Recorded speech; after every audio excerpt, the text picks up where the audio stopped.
Olá! Nessa aula nós trataremos do modelo relacional normalizado, uma etapa posterior ao modelo de entidade e relacionamento visto na aula anterior.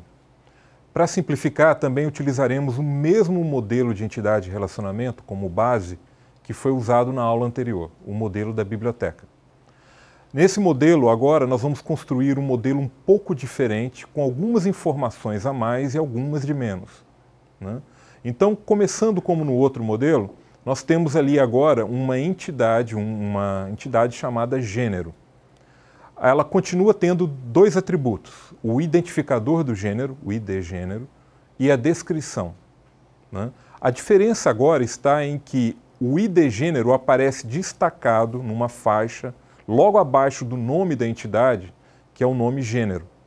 Então, essa identificação, essa faixa, elas têm um significado importante para nós aqui dentro desse diagrama do modelo relacional normalizado. Essa faixa significa chave primária. A chave primária pode ser apenas um atributo ou um conjunto de atributos que identificam univocamente uma linha, uma tupla ou um registro na tabela gênero. Então significa que ID gênero é a nossa chave primária. Por ser a chave primária, ele não aceita valores nulos. Eu não posso omitir a informação de um valor para o ID gênero. Posso até omiti-la para a descrição, mas não posso omiti-la para o ID gênero. Então, nenhum ID gênero pode ter valor nulo. Também nenhum ID gênero pode conter valor duplicado na mesma tabela. Ou seja, eu não posso ter dois ID gêneros com um código, por exemplo, LIT, de literatura. Eu só posso ter um código LIT uma vez só nessa tabela. Se eu tiver que criar outro gênero, eu teria que usar uma outra combinação para formar esse código, esse identificador do gênero. Repare que o relacionamento entre a entidade gênero e a entidade obra, ele mudou um pouco. Ele perdeu aquele verbo, perdeu também aquela seta que existia antes. Na outra aula a gente tratou sobre isso. E também a maneira de expressar a cardinalidade é diferente. Onde havia um, agora tem um traço vertical. E onde havia o N, agora tem uma figura que alguns chamam normalmente de tridente ou pé de galinha, de maneira mais informal. Então, o pé de galinha ou tridente significa N e a barra vertical significa 1. Então, o relacionamento continua valendo. Um gênero pode ter várias obras. Agora, uma obra só pode ter um gênero. O número da obra, nesse caso, na entidade obra, na tabela obra, ele é a chave primária. Portanto, ele também tem que ter um valor unívoco, ele não pode ter duplicidade de valores e ele também não aceita valores nulos.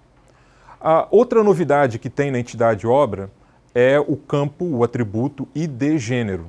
Só que agora ele vem acrescido com gênero.id gênero. Esse gênero ponto indica que esse atributo ID gênero não é originário dessa tabela obra. Ele é um atributo importado da tabela gênero, onde ele é uma chave primária. Esse atributo importado na tabela obra, ele tem um outro papel, ele é chamado de chave estrangeira. É o elo de ligação, é ele que vai garantir o relacionamento entre as duas tabelas. Então, por exemplo, se o número da obra 1000 tem um ID gênero lit, eu vou lá na entidade ou na tabela gênero e procuro pelo ID gênero lit. Aí eu vou descobrir que a descrição dele é literatura. Dessa maneira eu sei que o gênero da obra 1000 é literatura.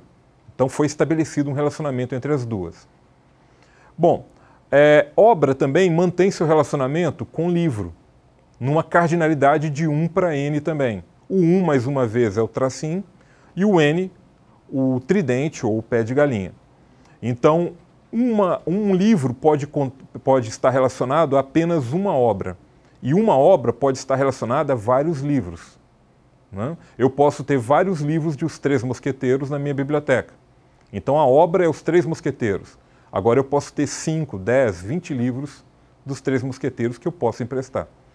Então, na entidade livro, ou tabela livro, eu tenho um atributo chamado NR livro, que está dentro daquela faixa que indica a chave primária.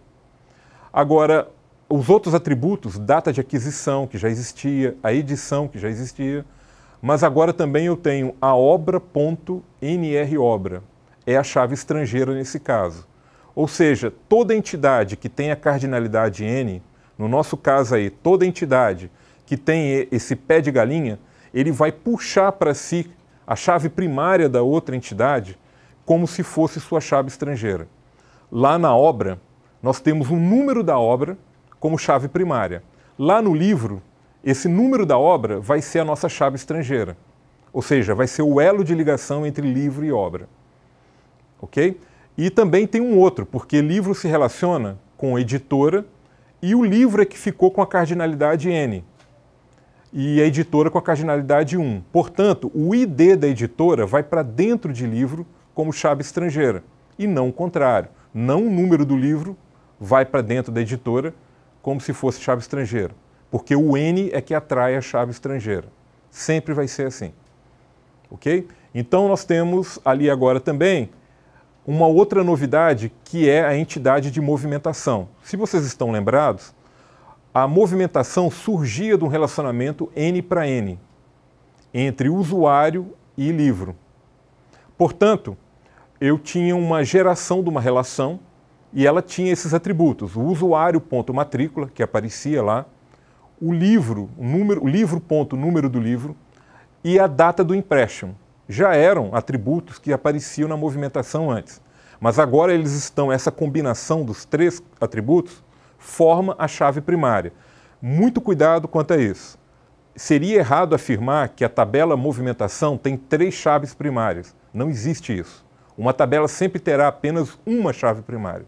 O que acontece nesse caso é que essa chave primária é composta. Ela é composta por três atributos. A combinação dos três atributos é que formam a chave primária.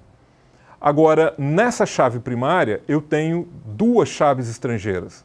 Eu tenho usuário.matrícula e tenho livro.nrlivro.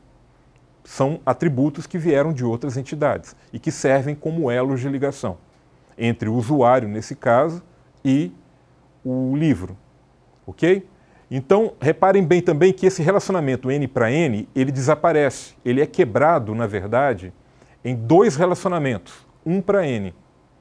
Então eu tenho um relacionamento 1 para N de livro para movimentação e tenho um relacionamento 1 para N de usuário para movimentação. Ok? Isso sempre vai acontecer. No modelo relacional normalizado não aparecem relacionamentos de cardinalidade N para N. Esses relacionamentos que estavam lá no modelo de entidade de relacionamento, eles são quebrados em dois relacionamentos de 1 para N. Ok? E pode perceber também que aquele tracejado na entidade de movimentação some. Movimentação agora aparece como uma tabela como outra qualquer.